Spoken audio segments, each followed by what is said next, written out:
Recording. Okay. So, July 1st, Discord Hangout. Here we go. Okay, so I had 7 points that I was bringing up on the agenda. They were in no particular order other than these are all things that, cross my mind, all that kind of stuff. So, hey, Chris. I know you probably can't talk because you're, at work and stuff. I just wanted to let you know I am recording the thingy. So, uh, if that changes your thought process on what you want to say or do or anything like that, just so you're aware. So, no secret recording. So yeah, I guess starting off first and foremost, Okay. what's up? Like I said, hey, making sure my headphones are working in. I just Oh, don't know. okay. Did you hear what I said about the whole recording thing? Yeah, that's fine. Cool, cool. Just double checking. Uh, okay. So first and foremost, pre-reg and the character points and all of that stuff. Um, I mean, whenever I started writing all of the Crestfallen stuff, the original thought process was, kind of different because you get your points before the event rather than after the event. And I was coming from the whole thought process of, games like Dystopia Rising and Dead Legends, where you get sign offs on your character sheet for everything type of deal. Um, which in some ways is really good, in some ways is really really bad. And so whenever we originally started, to work on the thought process of uh, tracking character sheets and all that other stuff, we had a system that worked out really really well for us under the national game. Um, but it was a different beast because it's the national rule book and all of that kind of stuff, and all that stuff is a little bit easier. And making the piecemeal chart for everything, um, it takes a little bit more time and effort and double checking everything and whatnot. Um, so trying to move forward and not having the staff members that we had at that time and uh and everything, I really want to come up with a way to make everything run a little bit smoother and so other people can jump in and kind of do the stuff without as much issue. So the core thought process is if you pre-register and prepay, you automatically get all of the points for your character that you're playing, and you still use the chart to gain points towards your secondary. Um, but you get all of those points ahead of time, the same way we've been doing it right now. If you don't prepay or pre-register, but you show up at the event, you would still get the base points that you get. So for a 2-day event, it's 4 points. For the 1-day events, it's 2 points. You would still get those ahead of time, but you wouldn't get any of those the additional points until after the event. So it takes a lot of that book work slash signing off slash all that kind of stuff out of it until after the event, which makes much more sense.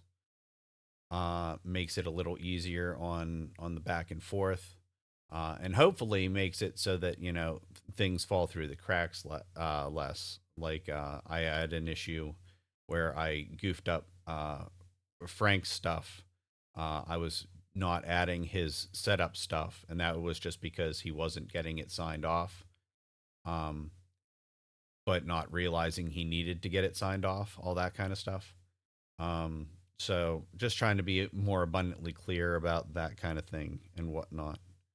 Um, the plus sides for it is then I know more of what money is coming in ahead of time, so that if we end up having to get new sites for whatever reason, or having to pay ahead of time for a particular site, then I know exactly how much we have coming in for that particular event. So I know if I need to float any money personally, or if we just already have the money registered, then we're all good. Not that that's a thing right now, but it could become an issue in the future. So, um, to go along with that, it would, and I want to talk about this kind of at length as well, is the whole concept of the additional um, points for the Discord Hangouts um, and the surveys and stuff like that. I really want to come up with something that is more impactful. The Discord Hangouts are intended to be, chance. It, how I kind of worded it to Dade while we were at work today was it's kind of like office hours for your advisor slash teacher. Uh, if you need help, if you need to ask questions about something, that we're here at like a set time for people to ask those questions and whatnot. And it, I want the time to be well spent, and I don't want it to just be a, hey, we show up and we listen to Baron ramble for 2 hours to get free stuff, because that's really not the intent. The intent's to make it so that if people have questions, they have uh, uh, somebody that they can talk to in person, rather than necessarily on the Discord or private message or anything like that. Um, so yeah, I just kind of want to get your guys' thoughts on all of that stuff, and any input you have kind of in that direction. I mean, I like the idea personally. Just changes up what I have to do a little bit. I agree though that the hangout's been kind of coming one of those things where it's like sit around for 30 minutes and all right, cool, I'm out, peace, have fun. Yeah. So I'm totally down with the whole prepay situation because, like, in my situation, I'm also paying for Trinity, um, and Trinity doesn't have the option to get a full 8 points for a weekend event. Like, she just there's not enough. I mean, there is enough. There is enough. Don't there is enough, but like if she doesn't want an NPC for that event, or she can't EMT, or she something, then all she has to do is prepay and she gets her 8 points.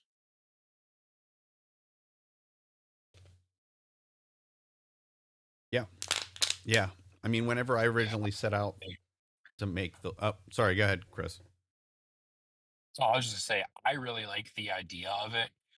Because one thing I don't think anyone's mentioned yet, I think it's good because if you prepay and you're just doing the extra stuff additionally already, that benefits your secondary, and then that encourages people to play secondaries because their secondaries are going to have some CP. So in maybe a year of someone playing the game, they're going to be like, hey, I was thinking of playing that kinfolk I've always talked about. Let me do that. Oh, he's got an extra 30, 40 CP on top of the base. Cool. I can do something beyond just a base starting level character. And then, like all the reasons you listed, it's really good for you. You know how the site, logistics, all that's going to work. But I think also, like you said about following through, if you've already paid for something, it's definitely more like you're going, you're committed. Obviously, if something last minute happens, life happens. But I think the system is going to have more positives than potential negatives overall. So I think it's a very good idea overall, personally. Now, quick And we question. do not have the term. We do not have the term levels in this game. Just need to clarify that. Set up But I grammar understand nerd. what you're meaning. Mhm. Well, when people don't follow the rules and a second rules marshal's in play, kind of gotta be. Every email, he always corrects me on one spelling of something. It cracks me up, and I love you for it, Dade. Hey, Joe, you were gonna say something? How do you get secondary points for a secondary character now? Same exact way that currently is. Everything that's on that chart, once you max out your primary character, then you get those points go towards your secondary character, but you can only get max 4 for a 2-day and 2 for a 1-day. And I think it'd be really good, kind of like Joe said with Trinity. Like, I know Allie, I can get her to start bringing her medicine setup again. I don't think she's going to NPC, but if she can get her full thing and still be a part of the game, or if someone's just going to go off and forage all weekend, like, cool, but they don't want to set the whole kit up like some of us do. It still lets them feel like they're getting the full, like, bang for their buck, essentially. Yeah, there's the difficulty of I there are a lot of things that some games do that I really don't like and don't want to promote, but there are a lot of things that we could. So, like, whenever I first set out to do the chart, it was to make sure that previously we did whenever I was running the national game stuff, we had like a cleanup deposit because I hated the thought process of somebody paying money to play in an event and they didn't do their cleanup, so they don't get the benefit of their experience for their character. Like, that seems like a shady business practice to me, and I know a lot of national game chapters did that kind of stuff, and I kind of didn't like it. But I also wanted people to actually do their cleanups. So instead of paying like the $60 you pay now, you would pay $80, and then you would get $20 back if you did your cleanup, kind of deal. I don't want to do anything like that because that turned into a different problem where it's like, oh, well, I already paid this extra $20, so I'm just not going to clean up. So I'm just going to leave shit everywhere and be horrible human beings. And so It's so frustrating when they do that. yeah, yeah. So I didn't want to do anything like that. And then yeah, it's just difficult. I saw some games nickel and dime players to get the maximum stuff. Some games would you have to NPC at least a shift every single event, which is 4 hours out of your game, but you could never guarantee that it was going to be, the same time as your friends or whatnot. So it separated people. And then some people would pay an extra $40 to $80 to not have to NPC the weekend. And it just turned into like, I don't want the game to be a cash cow that like I'm trying to milk people for money, because that's not cool. And I want people to get all of like the character points that they can. So the chart was like, the whole intent was to make it so it was easy to get your character points. Um, and if you wanted to have a secondary, easy to work on a secondary too. Um, but yeah, I think the changes so that it's just, as long as you pre-register and prepay, you just get all the points for your main character, and then anything else goes to the secondary. Is just an easy switch I think it'll help out a lot logistics wise, and I think it'll be a little bit cleaner. So, seems like everybody here is pretty much on the same page with that.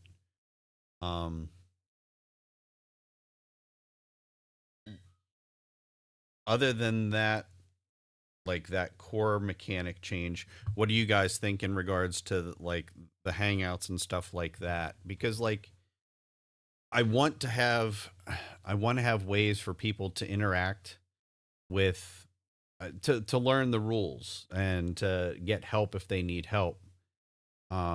Just sometimes it's difficult to navigate some of it because sometimes you get a barrage of like 30 people private messaging, and you want people to learn from other people's questions. So I want people to use the Discord and like ask the questions there, but there's no guarantee on any of it. So I don't want to feel like I am setting forth homework for everybody to do or things like that. Like that shouldn't be the intent of it. I just want to get your thoughts on it before I, make any final decisions on any of that stuff. So for me, it's kind of a catch-22, because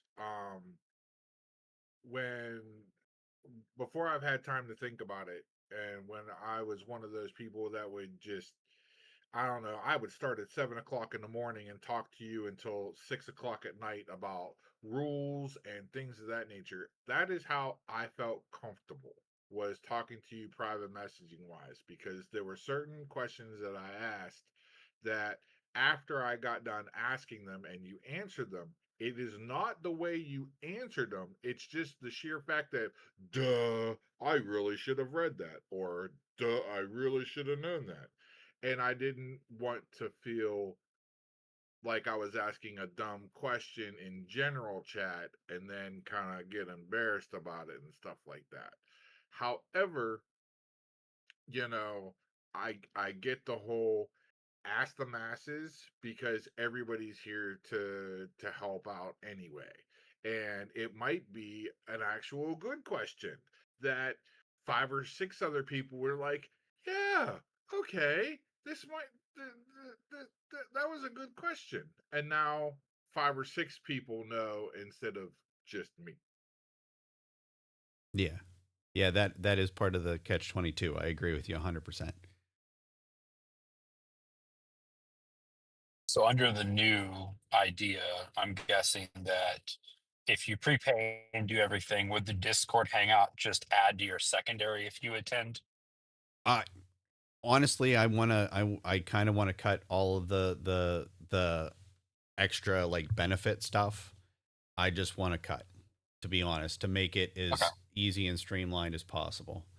Well, Like yeah, that's what I was curious if you were asking, like, if it's like, if you do this, you get this, or like if you're just wanting to be like, how can we restructure the Discord Hangout? yeah, the Discord Hangout is Okay. just more than anything now feeling like, hey, let me show up for this 10 minutes so I can get my free 10 leaves and my like my pre-register +1 character point and a resource and call it a day.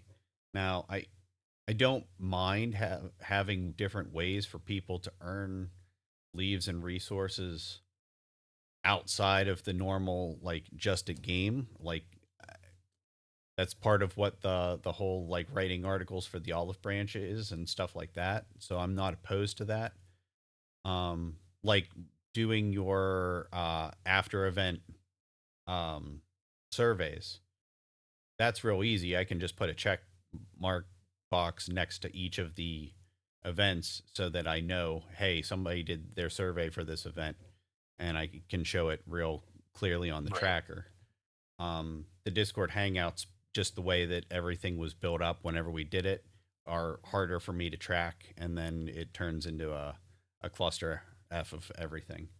So, just trying to Yeah. streamline that is part of my thought process on it. But Well, honestly, if we're going to do the whole prepay get your 8, I'm down for that, because, like I said, I'm kind of thinking for two, and the whole. I mean, she's not on right now, but the whole getting that 1 point for hanging out for 10 minutes and stuff like that. That was the way Trinity was getting 7 or 8 character points.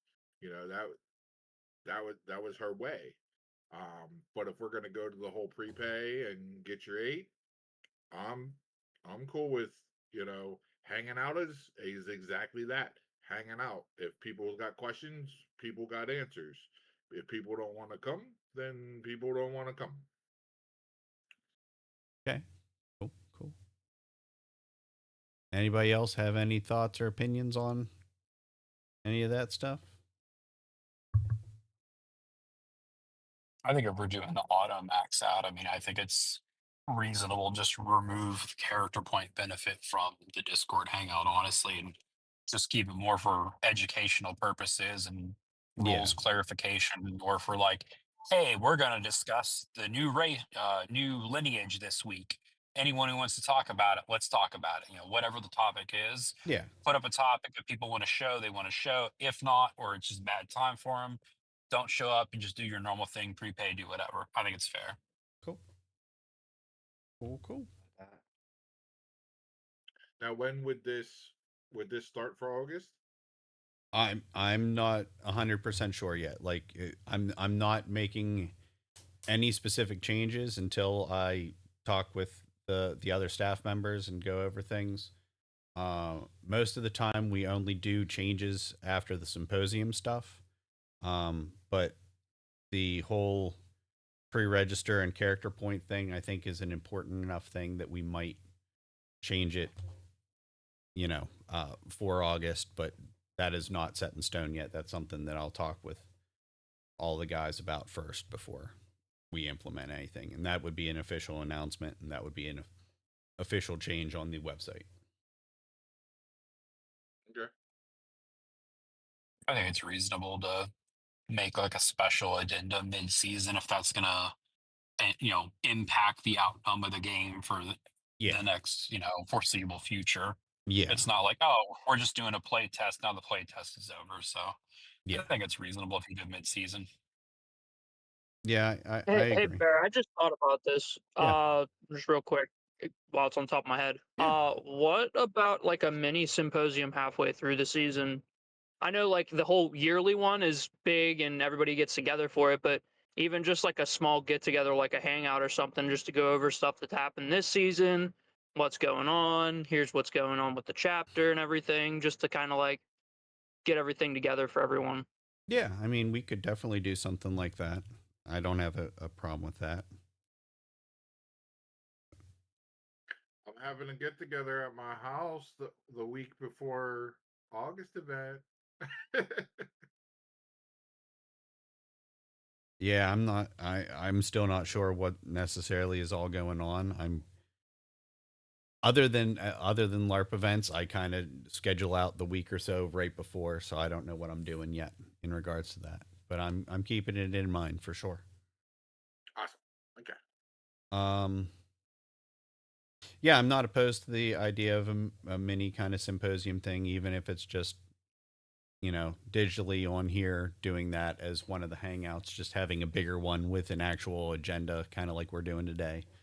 I'm not opposed to that. That's fine by me. Because yeah, sometimes there are things that kind of kick up during the middle of the season that we'll want to discuss and whatnot. So yeah, I'm not opposed to that thought process. Dade, I think you had something that you were gonna say, or you got it, or No, I was saying nothing. okay. Okay. Anything else in regards to that stuff? Okay. Okay. Point number 2. Blasters and ranged weapons. I mean, we can kind of talk about point 2 and 3 all kind of as a whole. Overall, last season we had a real problem with the blasters just being kind of fast and loose during the heat of the moment. It seems that has kind of, at least in my eyes, toned itself back. I know we had we were concerned about the whole 3-second aim with the ranged weapons too, just to make it a little bit more clear between the damage and slays. I think that's reasonable. I just wanted to kind of go over the whole thought process on blasters in the game. My intent with even having firearms in the game was to have that good hard counter to the sword and board meta that the national game has kind of always been caught up in. And I think at Crestfallen we see a good mix of weapon styles based on how the skill categories are already laid out, and the benefits of the different skills. So I think everything's looking a little bit better now. But I want to get folks' thoughts on it and see where people are at right now. I could definitely say that I've noticed that it's been chill. Like I was the one kind of having the major problem with it last year, and it led to a somewhat incident with the null stuff, but it was both miscommunication on the NPCs and PC side via playing, but it all got handled. And like I said, this year I was a bit skeptic. I was like, I'm not really ready for guns this year, but it's honestly been pretty chill. There was the one incident with the ranged weapon, but we got it all handled, which leads to my decision. Like I would agree that everything that is ranged should just be a 3 count. That way people just know what's going on and it isn't just rapid firing things at people in general. I've definitely seen an improvement from the past year for sure across the board, including myself. With all of it, I agree with the 3 second range rule. I think that that's a good idea, just so that way it's uniform across the board. Ranged weapons, you have to aim for 3 seconds. It just makes sense. Um, I mean, yeah, everything's been going pretty good for it. So I think it's a good balance too because obviously I could fire a ranged weapon way faster than I can a firearm, and it's a lot easier to improve a ranged weapon than it is a firearm. So it could just lead to people down the road like, why am I using a gun when I can get a crossbow and just like Dom said, just rapid fire like crazy and overwhelm someone. So it just leads to a weird path of thinking eventually. If you just see like, I don't feel effective, why am I not doing the other thing that someone else is? So I agree. 3 seconds that aim. goes to include with the crossbow stuff like the full ammo type beat too, because in a ranged weapon you can have as many bolts as you want. Mm-hmm. So you can only have one in a firearm until you make a new one. Yeah. Yeah, and I mean the trade-off there is that the ranged attack people, their stuff isn't unblockable, so they can still get batted out of the air or blocked with a shield. And a lot of times, whenever people were rapid firing, all those darts go kind of in the same spot.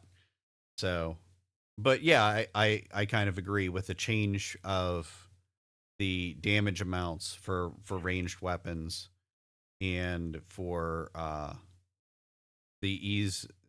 It's easier to augment the damage on a ranged weapon versus it is a firearm. Yeah, I kind of agree. I think everything is kind of hitting a good sweet spot right now. Is where I'm at. But I just wanted to double check with everybody in regards to that. Uh, See if we were all pretty close in agreement on that. Any other thought processes on that base stuff before we get into the gunslinger stuff? I guess I'm okay with the whole crossbow thing. Okay. If you're saying you guess, then there's a but. Well, I'm the only one. I'm the only one out of the ones that talk that don't use a gun.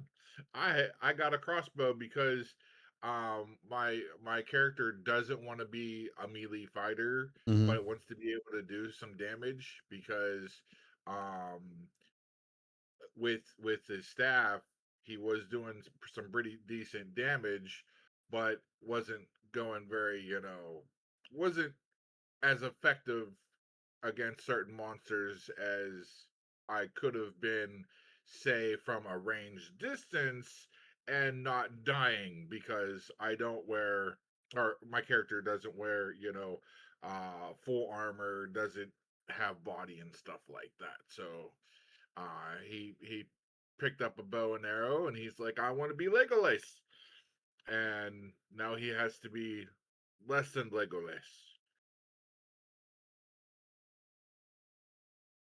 Okay. I mean, the whole but you understand the reasoning for the change on the timing of the shots, correct? Yeah, no, that's why I that's why I said it the way I said Okay. it, because Okay. I do. I was with Dave during one of those snafus, Yeah, remember? yeah. So I am on board with the whole situation. Okay. And I have to mute myself and go help my client. So I'll be right back. Yeah, all good. All good. Okay. So yeah, then moving on to the gunslinger stuff. I'm like at a catch-22 point with that. I am very happy with the way things have kind of transpired with the firearms in the game. But I don't want to see the game necessarily turn into like a guns only kind of thing. So Dom, I really like the stuff that you've written for the gunslinger category. My gut thought process is not necessarily having it be a base category. My thought process is more turning it into like the first thought process of the prestige classes that we were kind of discussing whenever that I've been discussing multiple times over the course of, you know, the progression of the game. The downside to that is it cuts out the thought process where you know, people can just pick up a firearm and then start doing these things. It would be behind basically a paywall of having tech crafting, and then you would have to be a gunsmith to do the thought process. But I also kind of think that it makes sense that having tech crafting should kind of be a prerequisite for it because it is supposed to be more of a rare thing in the world. You have to learn how to build them to then learn how to use them more effectively. Is kind of the thought process where I'm going to. So I don't want to take that out, but I also don't want it to be something that people can necessarily buy right off the bat. Is kind of where my brain is going on it. But yeah, I kind of thought that's where the thought process was with the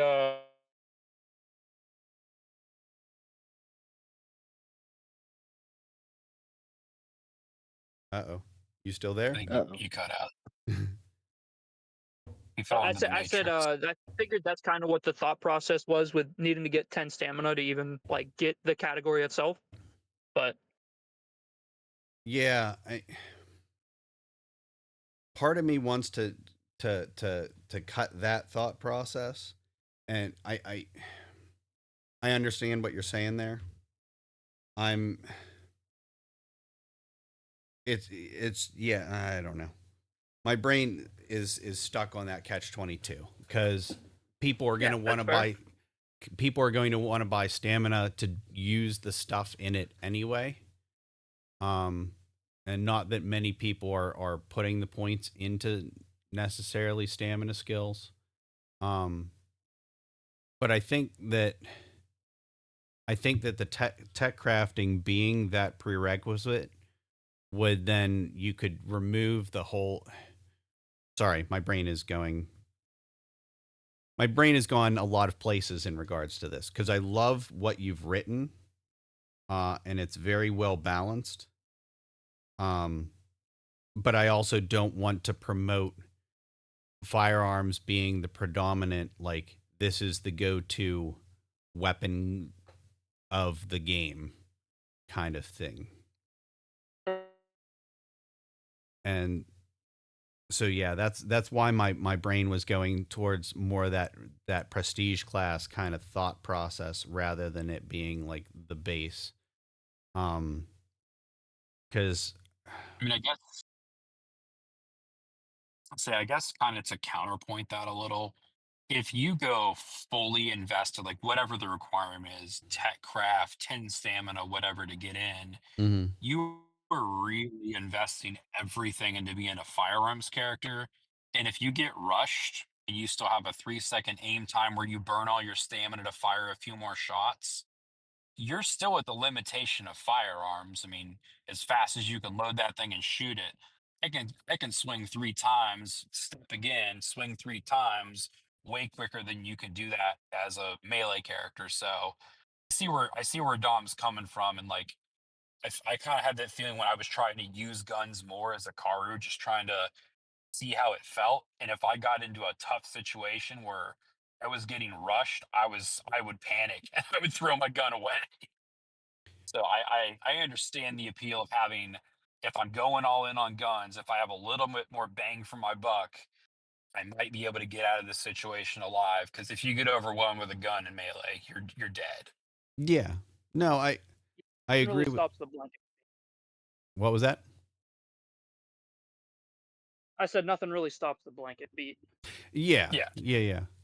But I think that is the good like counterpoint. Like Dom's the gunslinger loadout that Dom has written gives you those quicker shots that we were worried whenever people were shooting from the hip a little bit faster that it was kind of going to negate the whole thought process of that category. So given that fact, like the thought process is if we let it in, but I I agree with you on the thought process of, you know, your glass battleshipping. But that is a yeah, lot of what kind of the game and the concept is. Like nobody can survive on their own and nobody can do everything themselves type deal. So because if I get rushed as a fighter, I can drain all of my stamina slaying my way out of a situation, and I have a much better chance of coming out alive than somebody with a gun on average, I would say. oh yeah, totally. So like I see the counterpoint to this gives the gun people a little bit more survivability, because I always feel bad when Ray gets just beat down so quickly.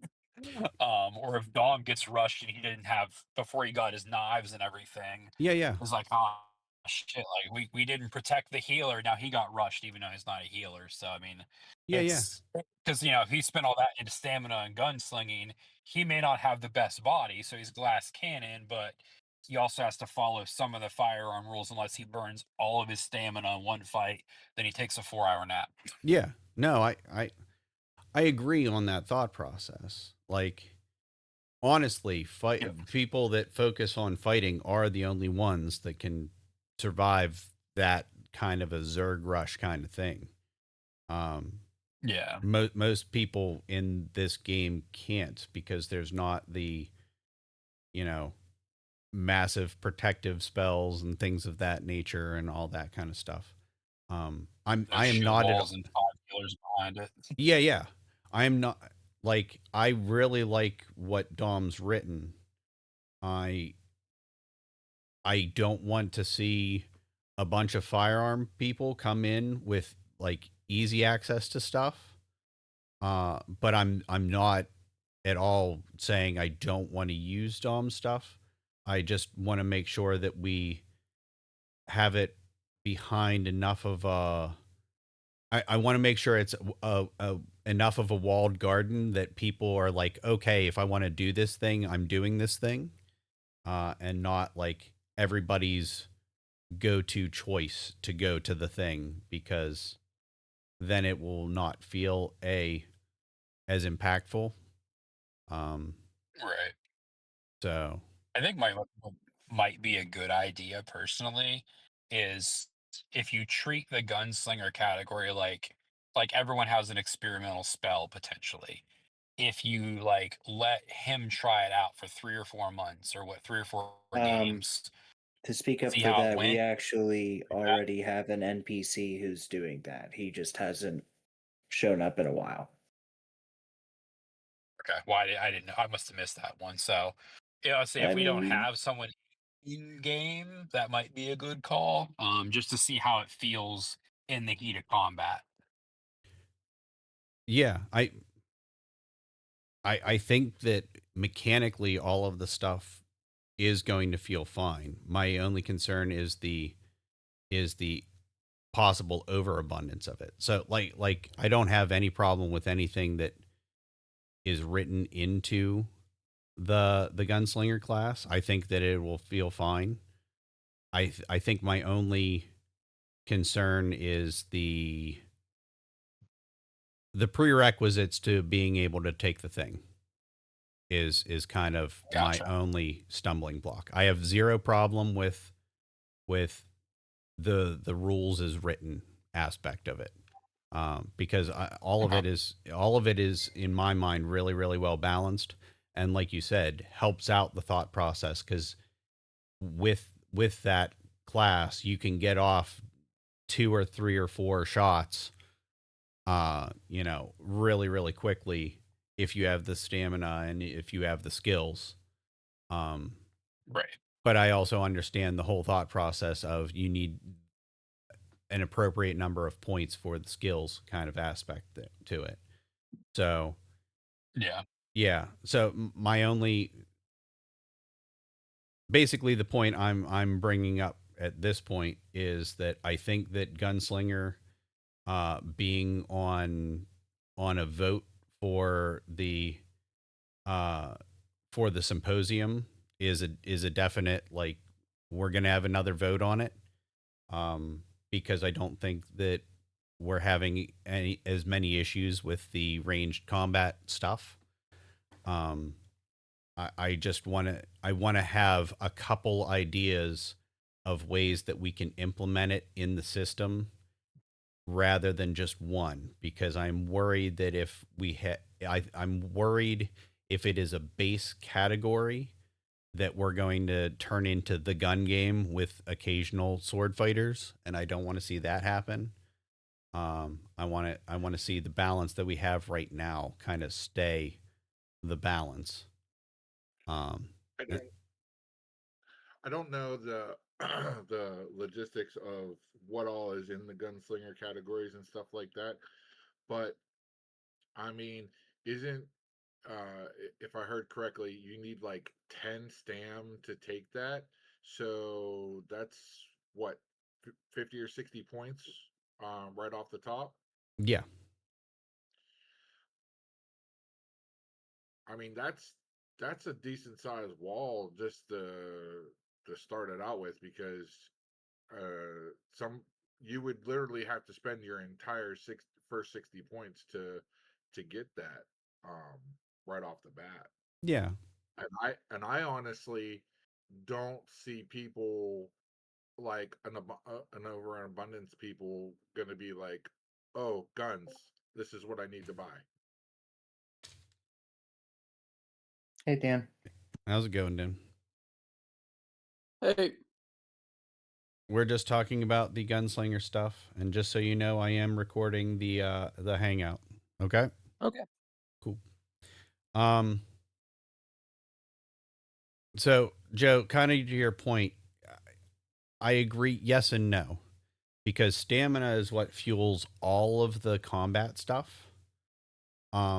So if you have the prerequisite as stamina, then it is just as easy to basically go into direct combat and gunslinger, and then you are like the total powerhouse.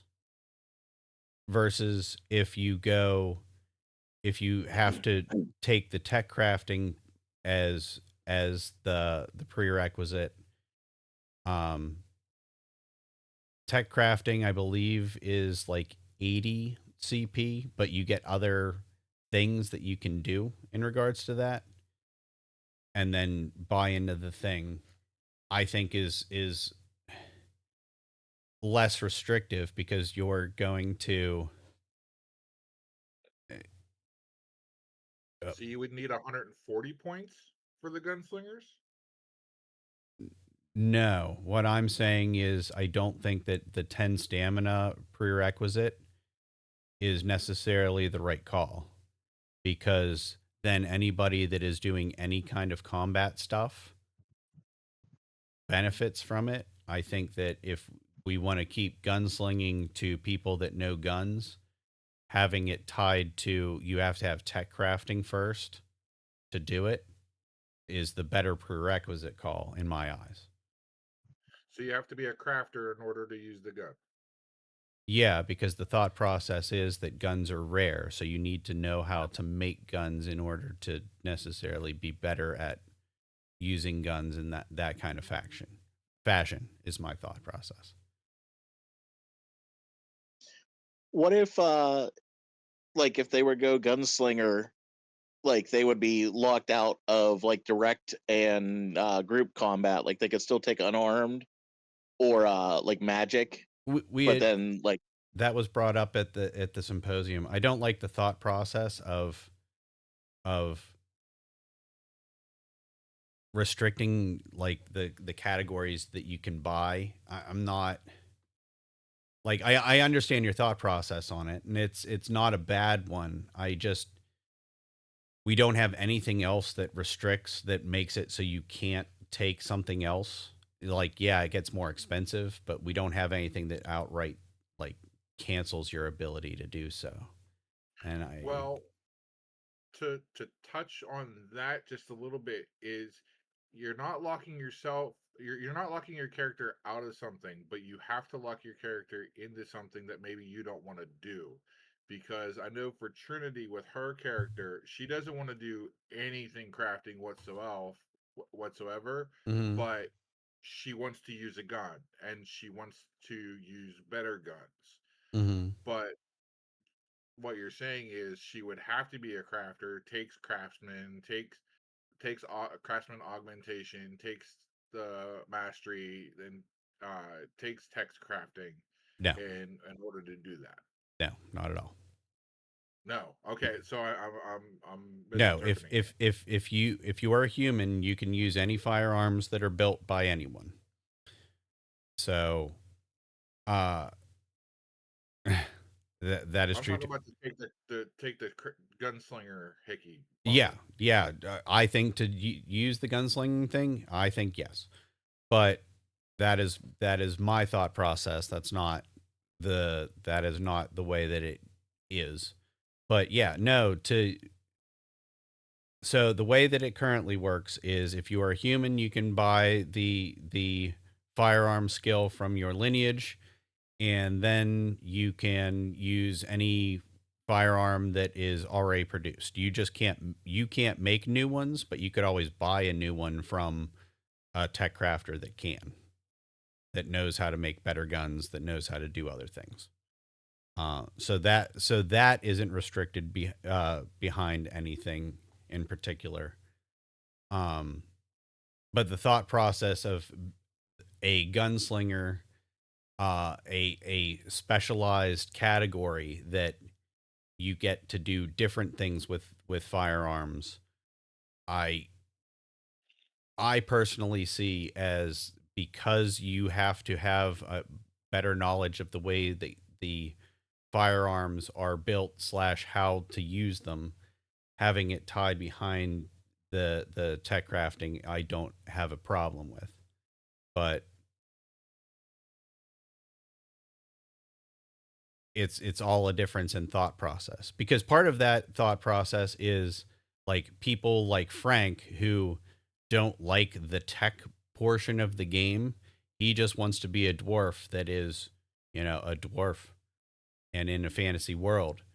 Um, it the tech stuff should be difficult to do, and I think it already is personally.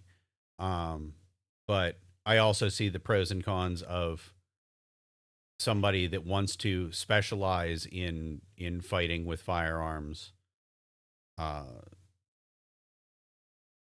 that's not necessarily tied behind intelligence or a thought process or anything like that, except for the fact that they are supposed to be so rare in the game world.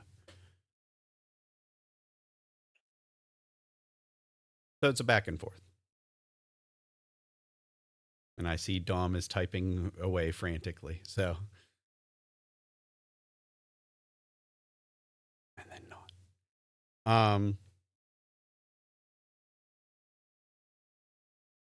So yeah, I am just basically at this point voicing my concern that I want to make sure that we don't have we don't add something and then add an overabundance of firearms just for the sake of there being a bunch of firearms. I don't want it to turn into the sword and board meta from the national game. Basically, is where my concern lies. I mean, I see a lot of guns already. Right. That's exactly my point.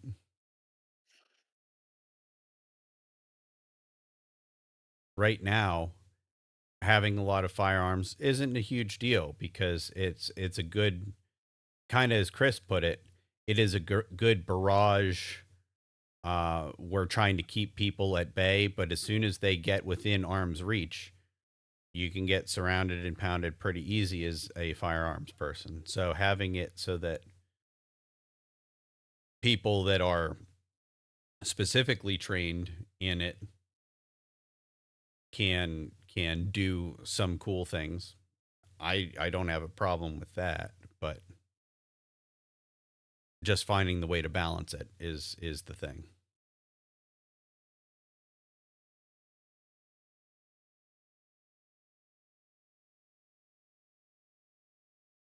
Sorry, I keep saying that Dom's typing, so I want him to get his chance to say his piece.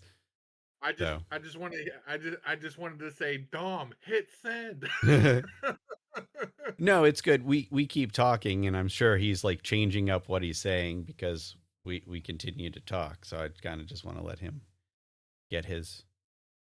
Oh, his real point. quick, because Dan joined us actually, and it's making me think of the question. When would the 3 second firearms thing happen, like now, or is that another symposium thing? The 3 second firearms thing is what is already in place. We'll Not do firearms. I'm sorry, ranged weapons. for the ranged weapons. Yes. That is another thing that I will talk with the staff members, and we will have a definitive answer, and it would be on the website, and we'll make an announcement in regards to that too. Because I think that's a smart move, and we already had that issue, and we already talked it out. So I think that's pretty much on lock, but I want to have it official before anything. Okay, Dom's response. Here's my thing about it all. It's more of a personal feel than a game perspective. Feel like going sword and board would keep me alive longer and let me do the whole one-man army thing if I really worked around it. Firearms as a whole, gameplay wise, are in this weird spot where you're gonna get stomped alone, and that's fine. By the way, not saying it isn't, but I also see your issue too. So I'm not against the whole prereq thing. Sorry. Prereq was the other thing. Just want to see more of a love for them overall rather than just you have this unblocked damage that's good enough, because it's awesome, but it's a bunch of cool things to help aid in the spirit of the character. Sorry, a lot, I know. Also going in and out of service, so it's rough to listen in. All good. Yeah, I have no problem. Okay, let me voice this thought process, and so I can get this idea out of my mouth. There are things in the game that the way that you worded it is that you want to see the firearms get some more love. I understand and appreciate that 110%. Part of that is stuff that you guys as players can do on your own. Dom, you've already been doing a good portion of that he's been working on, like, he wants to do add-ons for firearms and all that other kind of stuff. So a lot of the stuff that is already in the gunslinger rules that you wrote are things that you could already do using the crafting system now to do the thing. A lot of what is going on in the game, there are certain aspects of the game that we are getting complaints on, and I'm going to voice the opinion, and people can feel free to disagree with me on it. But the fact that those systems are the way they are can be changed by what you guys choose to do. Everybody has been deciding to make, the added spells and the added +3 weapons and all that kind of things. What you guys decide to make and craft and design is all kind of on your thought processes. So if you want to see armor be a better thing, make better armor. Come up with a way to make it better. It is intentionally weak at the beginning, kind of on purpose. Firearms, kind of in the same way, because I don't want it to be overdone. But like Dom, your thought processes are right on the money. And whether it becomes a prestige class later on or through your add-ons, like I want you guys to feel the love for the things that you want to feel the love for. So I highly suggest people start, working more on that stuff. And Dom, I know I'm preaching to the choir because you already are. So I'm not trying to like say anything negative in regards to that. But there are a lot of things that I see from the NPC / plot writer perspective that I'm like, okay, why hasn't this been worked on or that been worked on? So I'm going to start PCing on Friday and Sundays. Sorry, I'm going to read Dom's thing real quick here before I continue on my thought process. That's kind of where I'm at with it, though. If I can already do all these things with TechCraft that I wrote up, why would I pick the category up? It's a double-edged sword all around for it. Yes and no. It's one of those things. You can do all of that stuff with the tech crafting, but it's going to be expensive, and then you're going to have to pay for upkeep on the items and all of that kind of stuff. But you already kind of see it in the game. There are weapons that give you the counter ability. That's all great and good, but once you use up that item or stuff like that, like all of the items mimic game skills, and the game skills will mimic the items. Like, we're going to see that kind of counteraction. Chris, love to see prestige classes in the game as whole.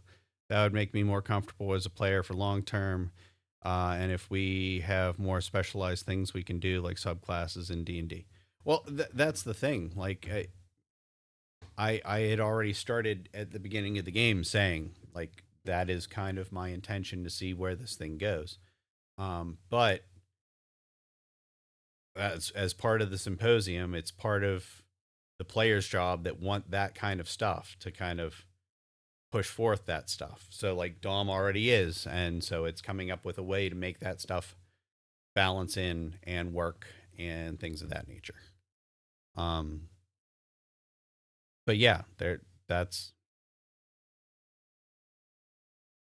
I would like to see the gunslinger thing be either a prestige class or something like that.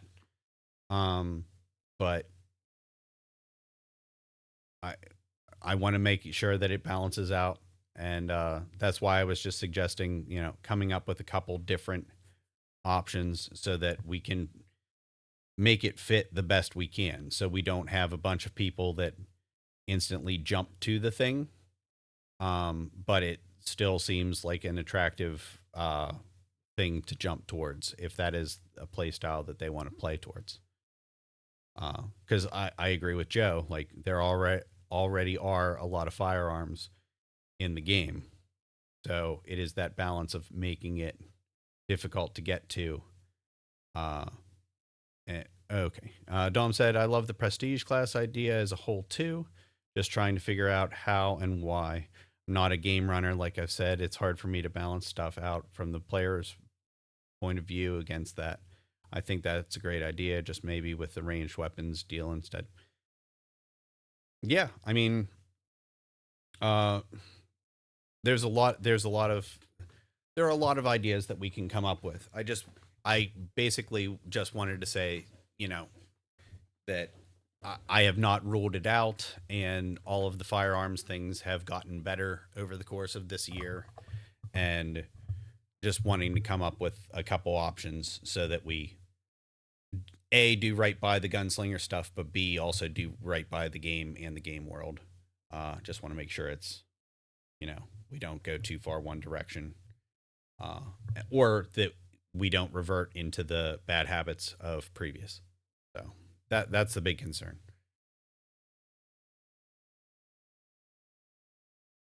Yeah, all good, dude. Cool. Okay. Any other thought processes on the gunslinger stuff before we move on?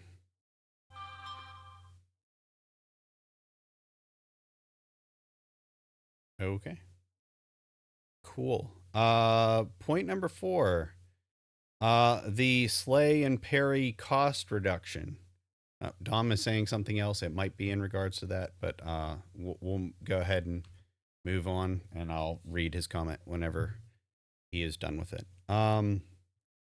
Thoughts on slay parry change? Got a dip, but slays are great. Fair. Yeah, I would love to hear people's thoughts on the slay parry stuff, because I have some feels, but I want to see what other people are thinking in regards to it. I agree with Dom and Chris. I think the reduction's great. Yes, did it reduced it for the players, but it also it reduced it for the NPCs. So the NPC now has 4 slays instead of 2. I've been on the tail end of one of those. However, with some of the players that bought the stam for that, now they feel a bit more like they can do something and take a 2-hour power nap and do something again and take a 2-hour power nap, where before it was do something, take a 4-hour power nap. Fair. Anybody else thoughts?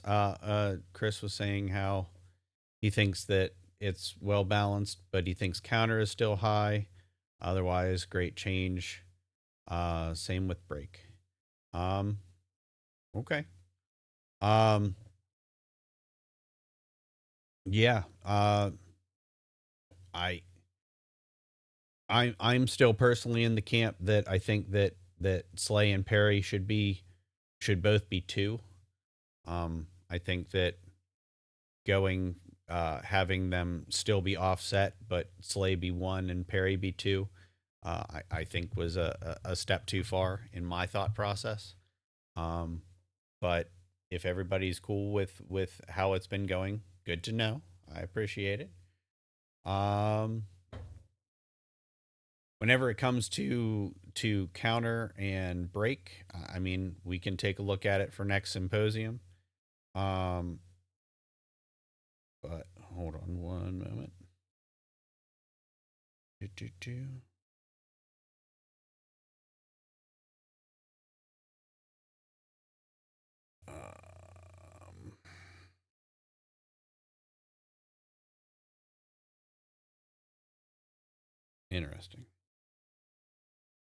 Okay. Sorry, had a work thing. Just want to make sure I knew what was up. Okay. So, I mean, yeah, we can take a look at counter and break for the next symposium. I don't have a problem with that.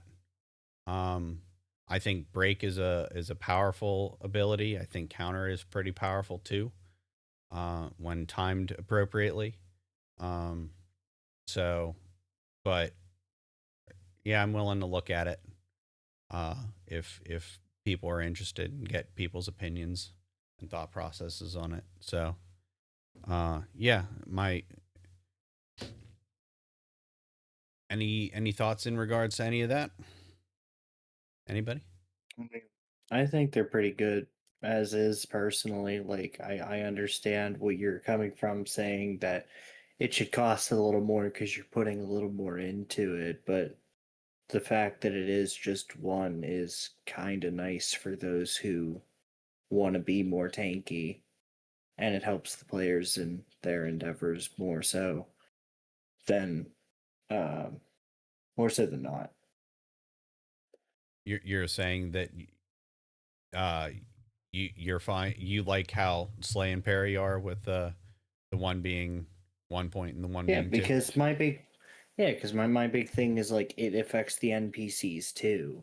Yeah. So it's not just the players that get hit with it, like it's the NPCs too. So like I think it's fine. Yeah. No, if everybody in general likes it better, then it's fine. I'm not changing it. I just wanted to, if we were already going to have this discussion, I figured I'd, get a feel for how people were feeling with the change. So, because I know that was a big one we discussed at last symposium. So, but cool. Okay, what is next? Vendors and liability stuff. Okay, so, we've been doing a lot of stuff in regards to,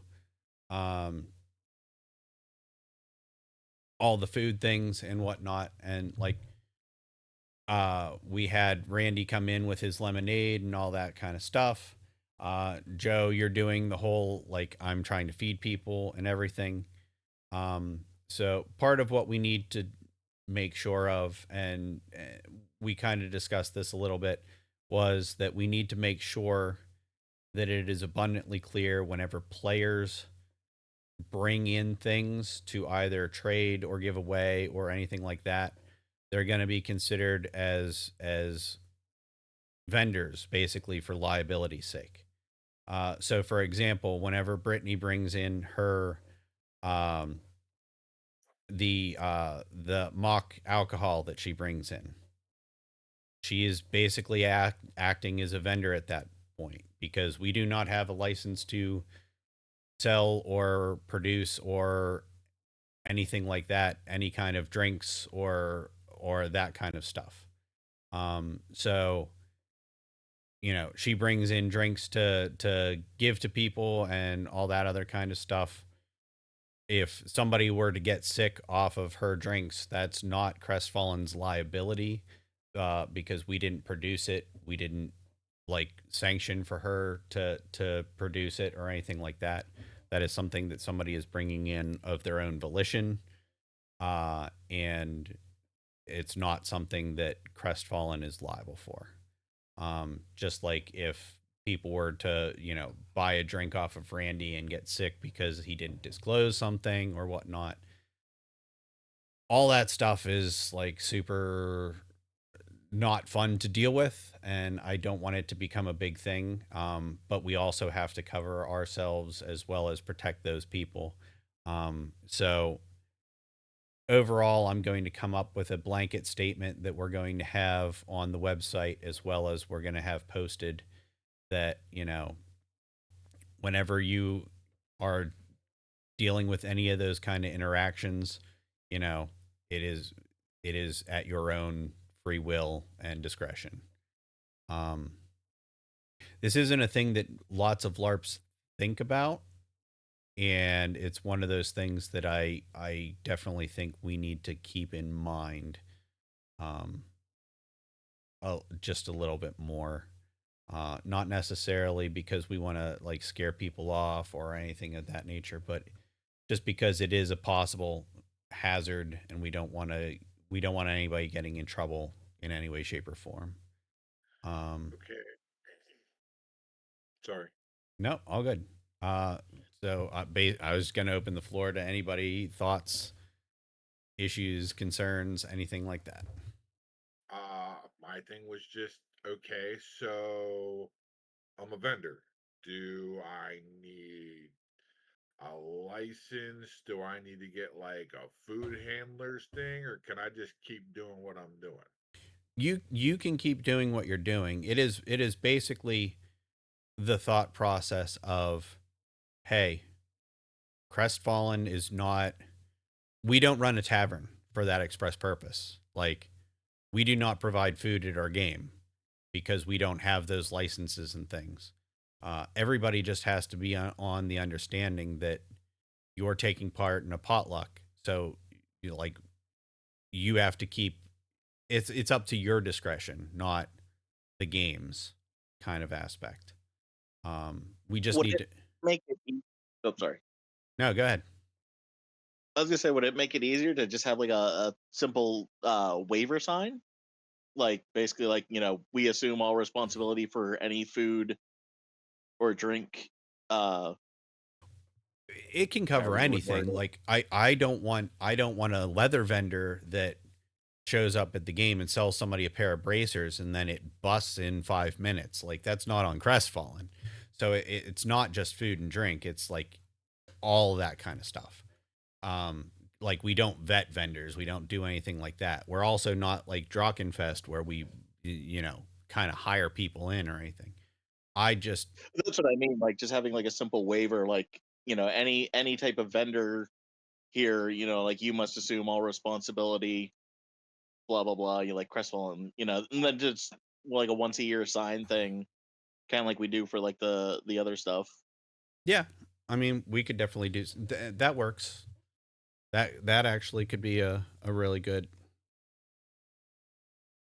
thing to keep in mind. Um, a vendor waiver kind of deal. Yeah, it's just like the concern of,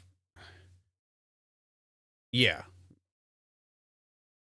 Yeah, I'm because I would never, I did the whole cooking thing, and I plan on doing it again, stuff like that. But I would I wouldn't hold Crestfallen to anything. It's my cooking. Yeah. Well, I ran tavern for the national game for like years, and it was never an issue. But thinking about it, like, you need to make sure that it is one of those things. Like, people are very sue happy, and we don't want to have any. uh, um, we don't want anybody doing anything that gets them in trouble. But I also need to cover Crestfallen's butt of, we don't produce any of this stuff. We want to make sure that everybody is being safe. Um, and yeah. Oh, barbecue bacon cheesecake. Hell yeah. Um, yeah. Like I said, I just want to make sure that everybody is protected and taken care of. Um, I just want to make sure that, people that decide they want to bring stuff in for people to drink or eat or partake in, it's all in good fun, and we want everybody to take care of each other, but we also want to make sure that everybody is being safe. And yeah, it's a lot Can of, I bounce? huh. To be fair, we've all eaten Frank's nuclear orange sausage thing. I don't think we care That about personal Yes, safety. that was actually very good. I was gonna bounce a question in there real quick. yeah. Now, um, with me doing the cooking, and I'll be at a grill and things of that nature. Now, can I wear an orange armband and still be able to like role play and things of that nature? I just won't be able to get into fighting stance. Yeah, that's fine. Okay. Yeah, I honestly would much prefer that because that means that people are not fighting right next to hot grill Well, or we things of that nature. didn't think about that last time. It all worked out. Yeah. But I've been thinking about it ever since, and your your your thought process, my thought process, especially with the new portable grill that I have. It's yeah, it's not as small as the other one. Gotcha. Theoretically, we could like if Chaz brings his pop-up tent thing to next game, could have the grill on like under or near that, and then this way it's just like a designated section of like no combat here. Yeah. No, that's fair too. Cool. Any other thoughts, questions, comments in regards to that?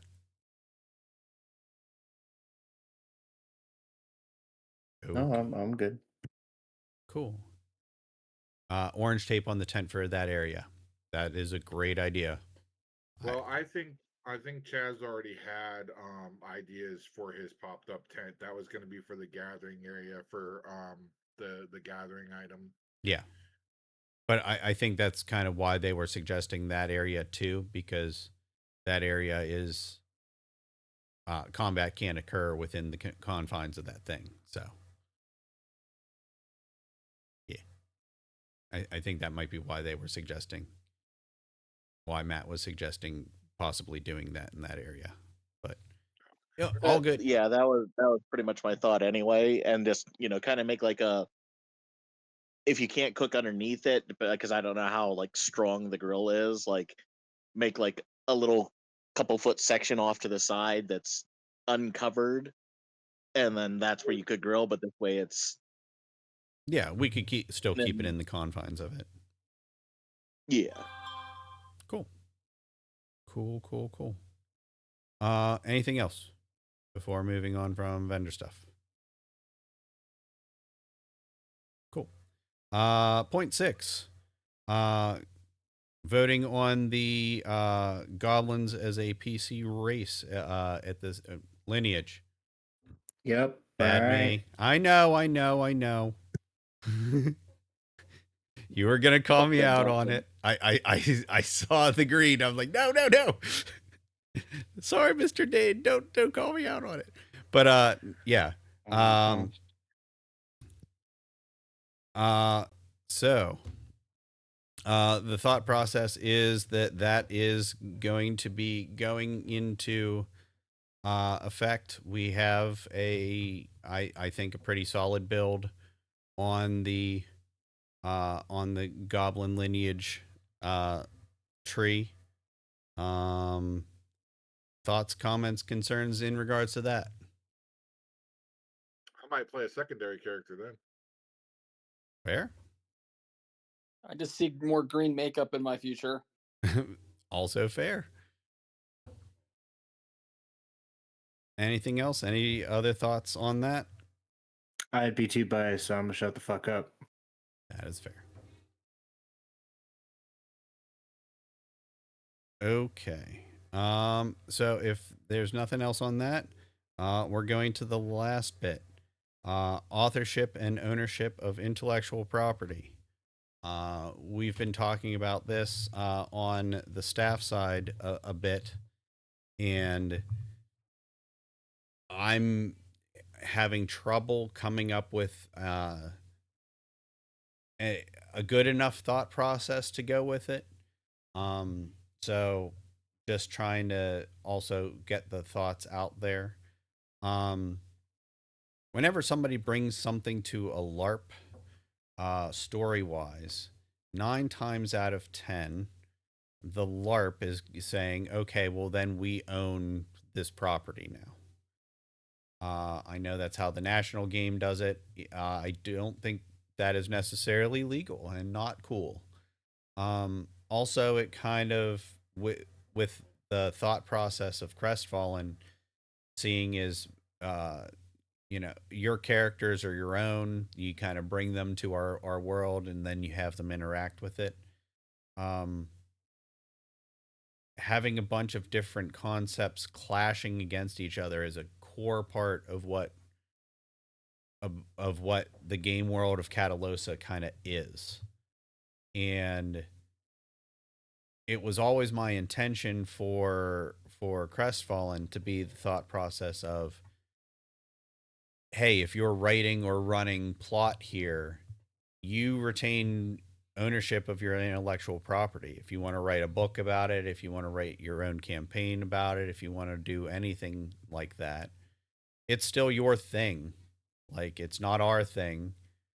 But then you run into the danger of, okay, you've instituted your intellectual property into our game. We need to have a certain amount of say so on how things go within the game world, within Crestfallen. That if for whatever reason you introduce a plot line and then you dip, you can't be mad that I'm running it different to either end the story or to change the story or to, because I don't have all the information for whatever reason. So it comes that catch 22 of, how do we let people that are writers and game runners run their kind of story and retain, how do we voice to people that, hey, you get to keep your thing, but you have to leave a version of it here, is kind of the difficult thing. Why can't you just say exactly that? Like, this is yours. You're cool, but you started here, it ends here. Like, it is what it is. Chris said, that's a completely fair thing, Baron. If it happens at Crestfallen, you should not be to worry about someone saying, you can't use my stuff, even it happened at your game. That part of your story stayed in Crestfallen. Yeah. It is. This is one of those things that a lot of LARPs kind of gloss over. And I want a way to protect the authors that they have their stuff. And I want the ability to finish and use stories if we need to. Because here's the big thing, right?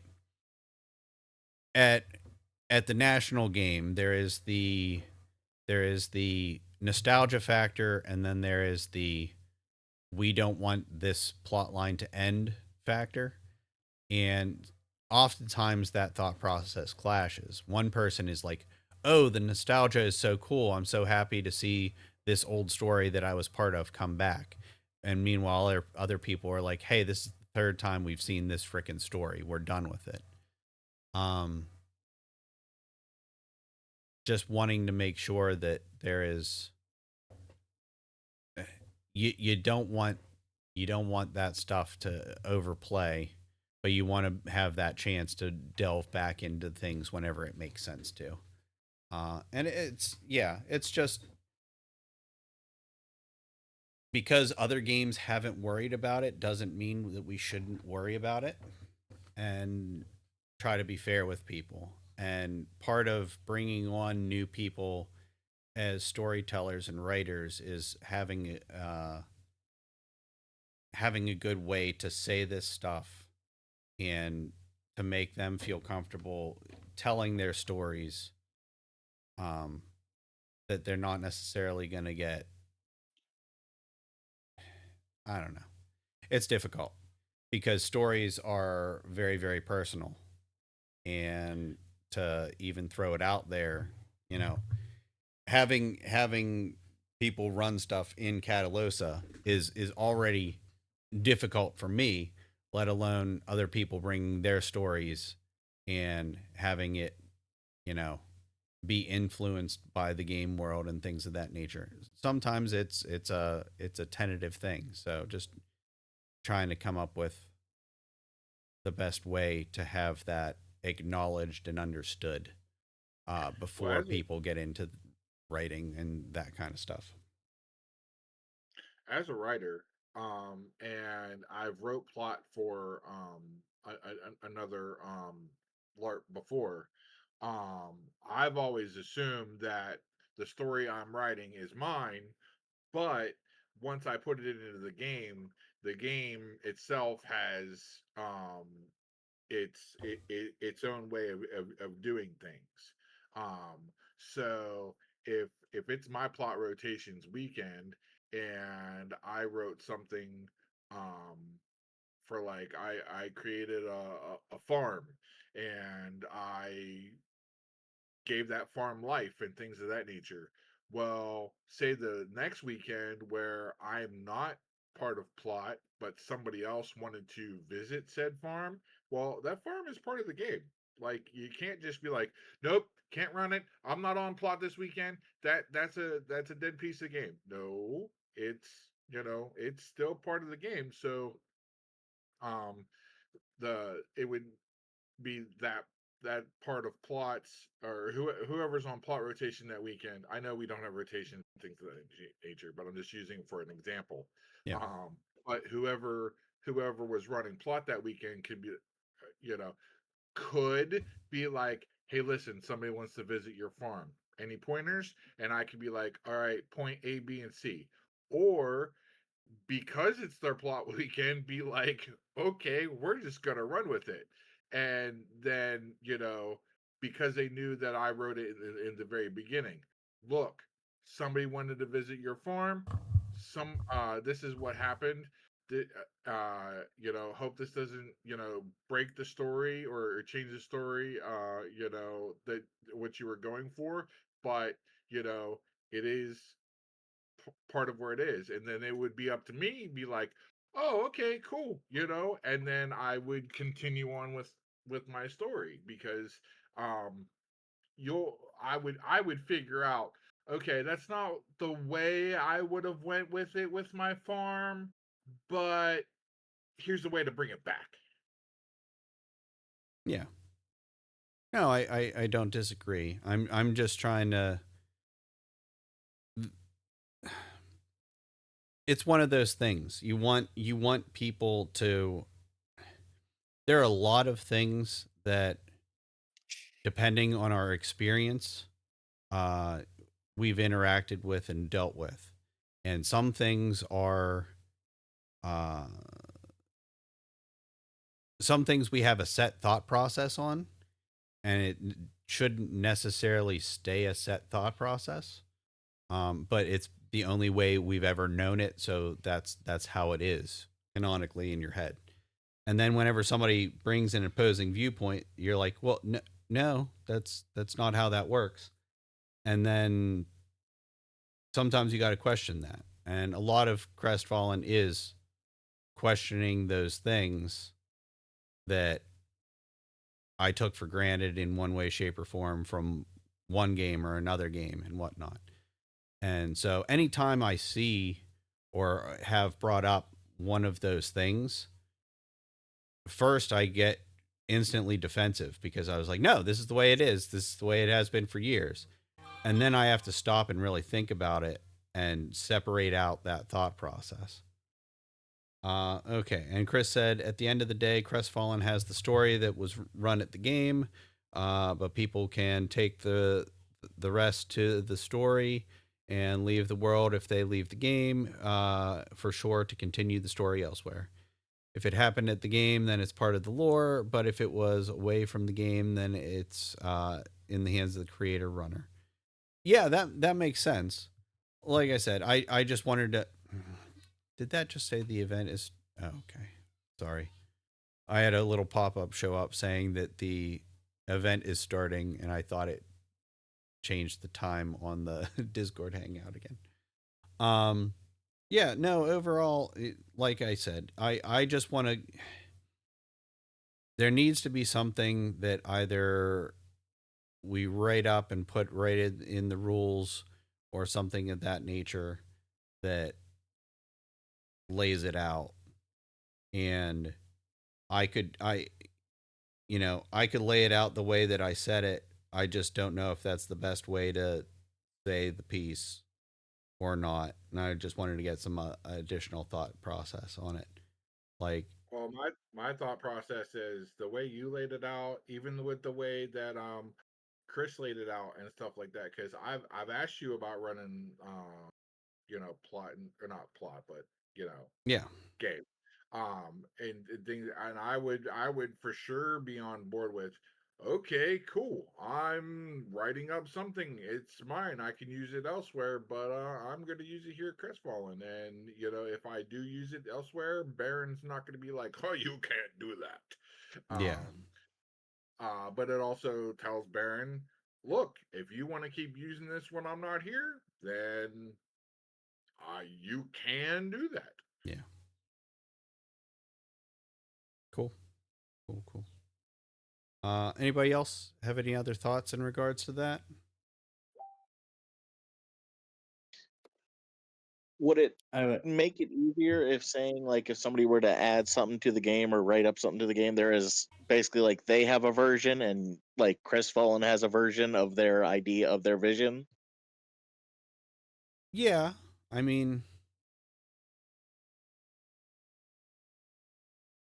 yeah, I mean, we could write up something in regards to that.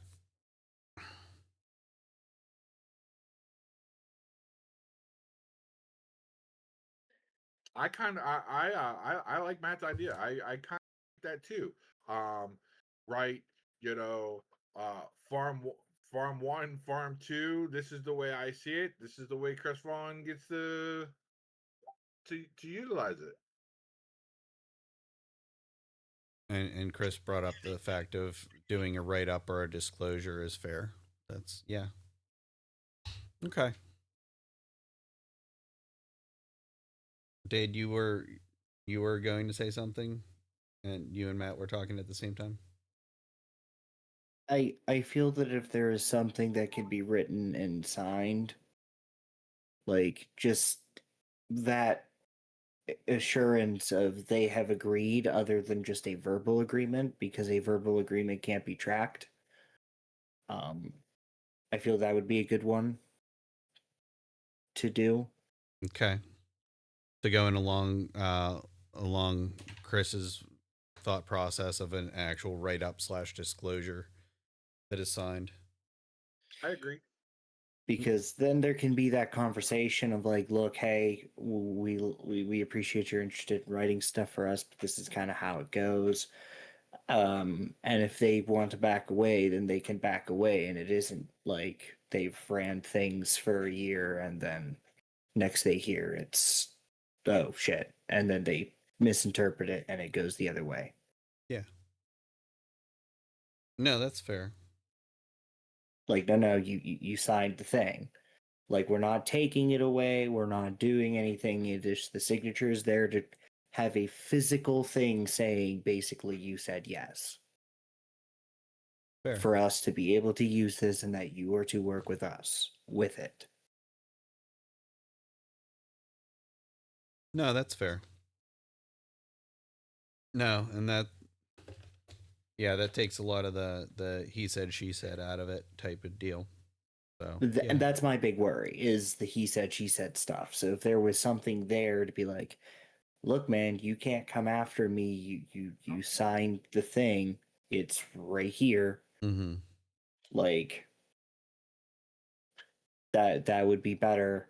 Yeah. Because if they still want to throw a fit over it, it's like, we're not stealing your stuff. We're not saying you can't write this same thing elsewhere. We just needed the physical writing signature thing to say that, like, we have basically gained your permission to use this thing. Yeah. No, that's fair. I the thing that comes to instantly to mind is Chris knows who I'm talking. The old owner of Nero Elkins wrote 1 or 2 books about his character from the national game, all from his perspective, and was selling the book. And the national game could have came after him because he was using, quote unquote, the national game's intellectual property, but it was all like things from his character's perspective, and he owns his character. Yeah. So I don't want anybody to ever think that, you know, we're going to come after them for working with us. No, And likewise. Go ahead. Sorry. no, like we wouldn't, like, and even if that's part of the explanation, like, no, you're not signing your death sentence. Like, this is just a physical confirmation. So we both are, like, even if it's both of the sides signing it, like the owner and the author, because it is your world too. So, like, both people signed the thing, both people came to an agreement to the thing. Yeah. No, and that's a good call. It's not necessarily it's not a contract to, like, for ownership. It's protection for both sides. It's, Yeah. hey, you know, we're going to use your stuff in the game, But like, if you ever leave, like, we're still going to use it, but we're going to wrap it up as the way we're going to try and wrap it up. So it's not. So it's not that we are using your stuff. It's just we can't just rip it apart. We got to put a pretty bow tie on it, even if it's a little lopsided. Yeah. Yeah. Cool.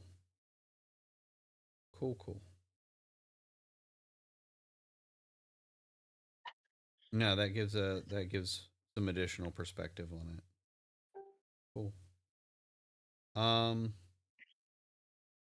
Okay. That was most of my stuff. Does anybody else have anything else they would like to discuss? Go back to any of the other points? Anything like that?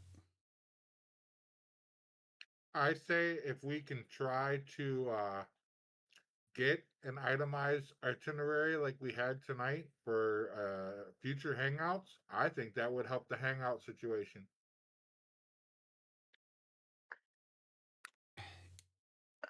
It's one of those things, like, the intent of the hangouts is that if anybody was new or anybody had any questions or rules comments or anything like that, for them to bring it up. And I just basic, like I said, having like those open office hours kind of aspects for it.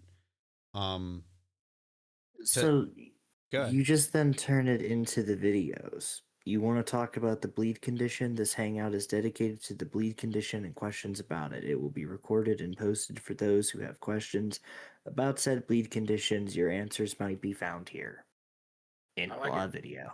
Because then it is not you making a script in front of a screen by yourself having to record it like 60 times. I really like that. Like, a lot.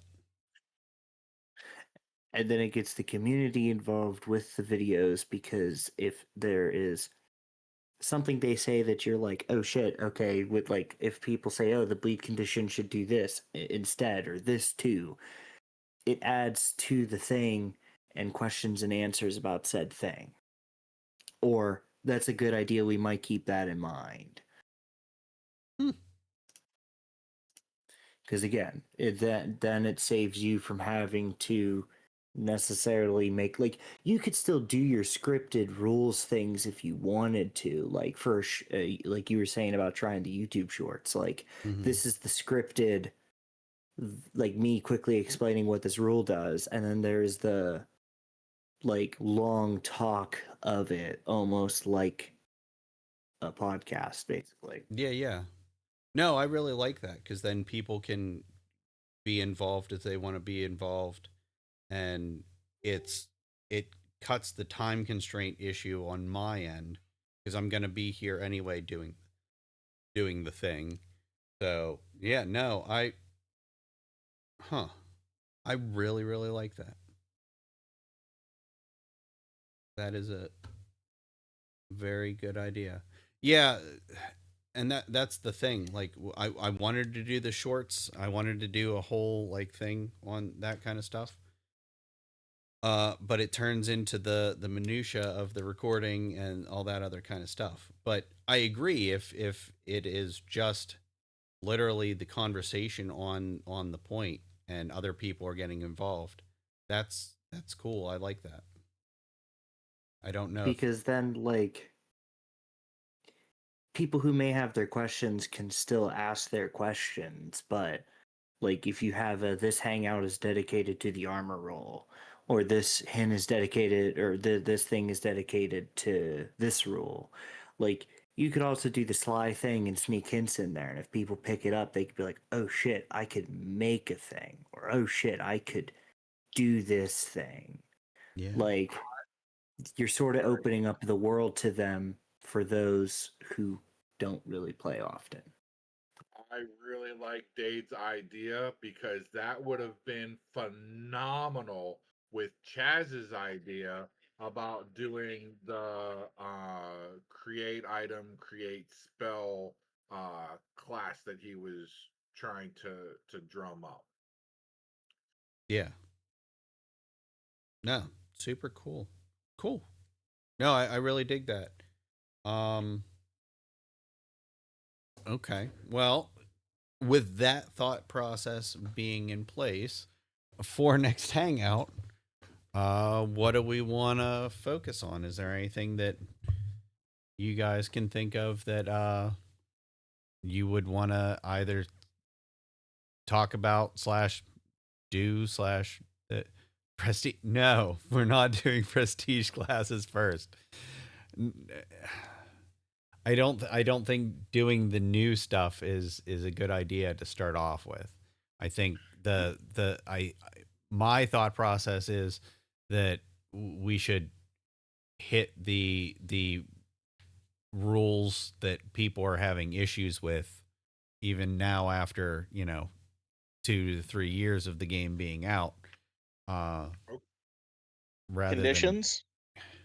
I mean Conditions we could would totally be do a conditions one. phenomenal. Because I really wish I would have read things better and known about the knockdown condition where Yeah. That was my I would fault. have I fucked that up. say what? I said that was my fault. I fucked that up whenever I described it. Because had I known if Bradimus would have known fall down, get back up, Bradimus might not have gotten eaten. I mean, But no. Anyway, one of my ideas is if you want to start doing the things, is go back to the very beginning. What to bring to a LARP? What kind of expectations would somebody have with coming to Naughty Pines, or not? Oh shit, not Knotted Pines. Like they have a what their cots are like, um, things of that nature. If you need electricity, if you need something, you know, special that you don't you don't you got to you have to bring your own stuff. And here's what you should probably bring to Knotted Pines, or as a or first time player and stuff like that, or like with conditions, the wear armor thing, like how it really, um even though to me now I understand it, but for some odd reason I couldn't grasp that with armor, that I got to wear 10 points of armor without buying wear armor. I get 10 points of body without buying body. I start out with my 5, and because I'm wearing a costume, I get 10 more. Mhm. So if I'm doing math correctly, you have 25 quote unquote hit points when you're first starting out the game and things of that nature. Just the little the new the little stuff that people can be like, oh well, I have to buy wear armor to get 10 points. You went over a lot of stuff there, and I got a couple points I want to hit, and something that came up from last event that I do want to bring up and get thought processes on. So Sorry. no, you're fine. So Ron, the new gentleman that showed up last event, came back with a bunch of stuff that he brought up, like, hey, it would have been nice to know that I should bring a lantern. Hey, it would have been nice to know this and that. And it, this is not a complaint, and this is not like going against his thought process. Ron was really cool. I really liked him as a person. And he comes from a different side of things. So he looks at LARP in a very different way, which is he's from Ohio. He was big into the cosplay kind of scene, and one of his friend was a LARPer, but he was like a dagger here style LARPer. And Ron was trying to convince him, well, hey, you could do story stuff, this, and this. And his friend was like, that's not what we do. And he didn't necessarily understand that. And I can understand that point from Ron's thought process too. Like, well, why wouldn't you want to do that kind of aspect? So it's a lot. There is a lot of content. Oh yeah, totally. Uh, we're coming up on 3 minutes until the end of the hangout, by the way. So I'll try to be more brief than I probably was going to. There's a lot of content that we could make, and a lot of stuff. Like, we have a blog post on the Crestfallen website that has all of that stuff, Joe, that you're suggesting. Like, everything that you should bring as a new player to an event. And part of it is that there's the thought process of, if you wear glasses, you generally should know you should bring your glasses or your contacts or whatnot. If you take medication, you should know you should bring your medication and stuff. So how much of it is common sense stuff, and how much of it is stuff that we should prompt you? Go ahead, Dade. You have a point. So my immediate counterpoint is that it goes with a lot like how I was telling you earlier about the whole recording this very hangout. Is I don't know if there is many places we have in our variety of outlets that we have said, hey, this is what new LARPers should bring.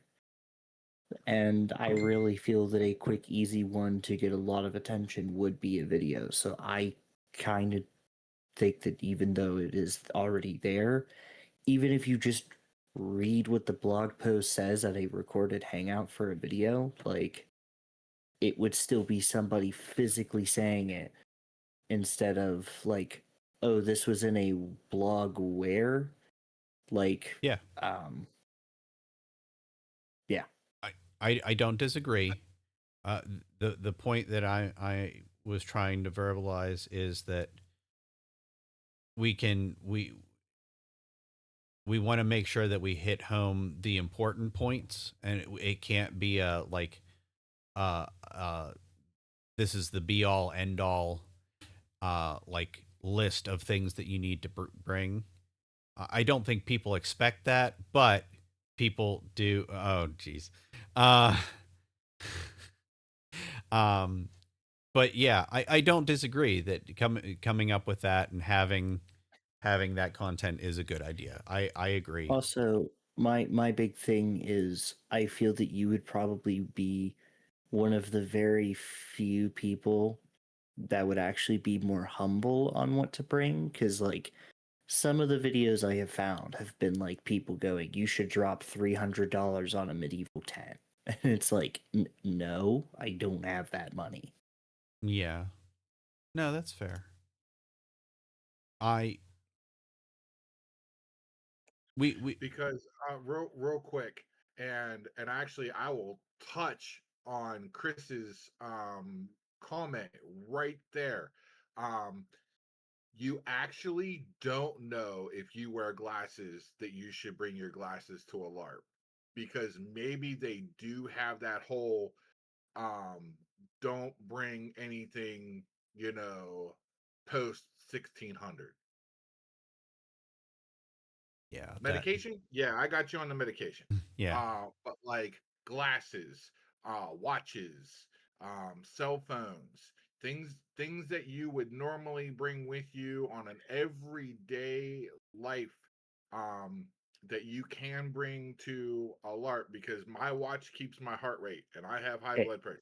So I keep my watch on. Cell phone for I am going to be the EMT for the weekend. I want that cell phone for an easy 911. Things of that nature. So, can I add to that? Yeah. Of course. With that thought process, Baron, you shouldn't have the rules up in your kitchen about jewelry in the kitchen. Mm. With that thought process, it is common sense to not have jewelry in the kitchen for it to get lost, but you have them stated. Yeah. So, Well, that's to a go legal with liability thing. But yeah, I agree with you. Go ahead. it, it is, but it isn't. It's a weird gray area because I know some restaurants are like meh, and some do care. But I agree with Joe. Not a lot of people are immediately gonna think like I shouldn't bring my glasses to this. Like some people might be able to click onto it and go, "Oh, well, they're shooting blasters. Yeah, not a great idea." But like there is also some of those motherfuckers that really, really need this. Yeah, if I didn't have my glasses, I couldn't see. But also, I think you have it linked with the props, that it's a link to a glasses holder. Like you put it on the arms of your glasses and it Yeah, that attaches was to it. yeah. That was a Scott suggestion. Yeah. Okay, well, I have been LARPing. I can't tell you for how long. I've been role playing, et cetera, et cetera. And it was not until I clicked that link and went, you know what? That's not a bad idea. Yeah. No, that's fair. Yeah. Yeah. My God. I'm just saying, like it wouldn't be a bad thing to bring up because, like, liability or not, legal issue or not, it is still something that should be said for like more your safety, so people can't say, "Well, you didn't say this thing." Well, no, I did in this video and in this blog and in this thing, and maybe once or twice during the game. Yeah. Hell, that's why I don't wear my glasses ever, because I work in a kitchen and then I go to a LARP. So I'm fine being blind. It's okay. Fair. Fair. Okay. So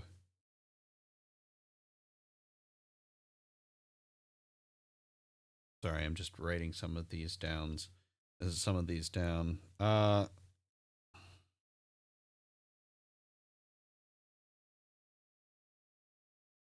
So of content we got here, we have requests on going over the conditions list, doing a what to bring to LARP, a Knotted Pines, like what to expect.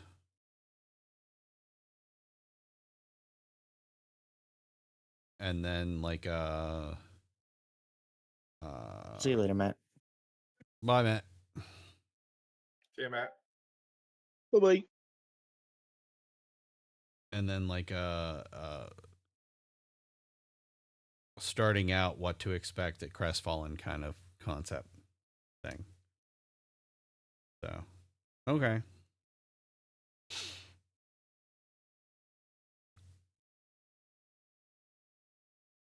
Yeah, for sure. Yeah, it's the point that I was trying to get to is that we're always going to come up with additional stuff that somebody's going to say, "Hey, you should have warned me this." But that doesn't mean that I don't think that we should, attempt to come up with as much of it as we can. I think my big concern is that, like, on the website, we've tried to hit so many of these things that it is just the wall of text and everybody will ignore it because that. So having it in the video format and having it as the conversations during the Hangout thing could really help that thought process. And having it being the conversation makes it less monotonous and helps with that kind of stuff. So, cool. Cool. Do we want to do for the next Hangout then what to bring to a LARP and have that conversation and kind of go through those things? I'm down.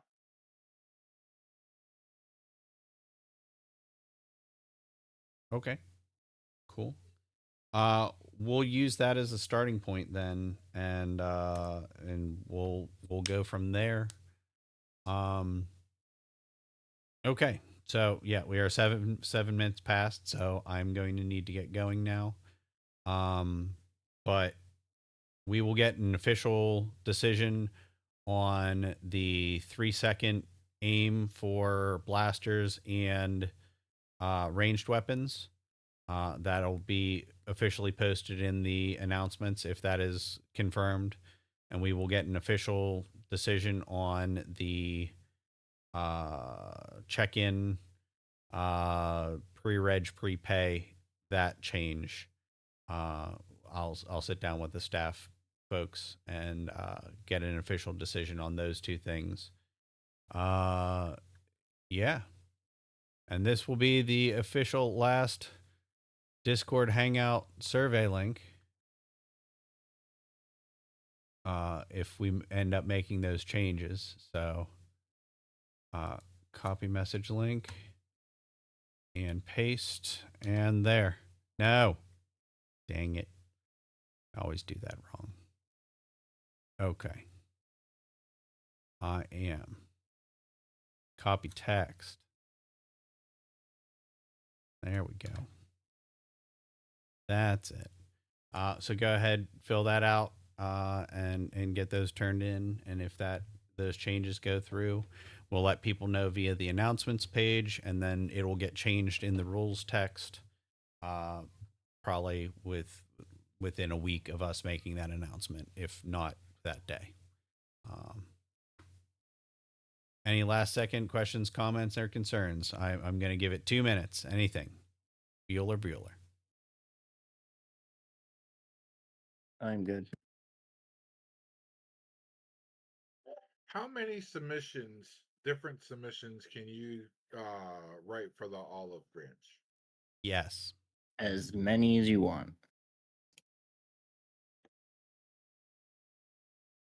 Cool. We won't necessarily use all of them for the following event, but you would get paid for them.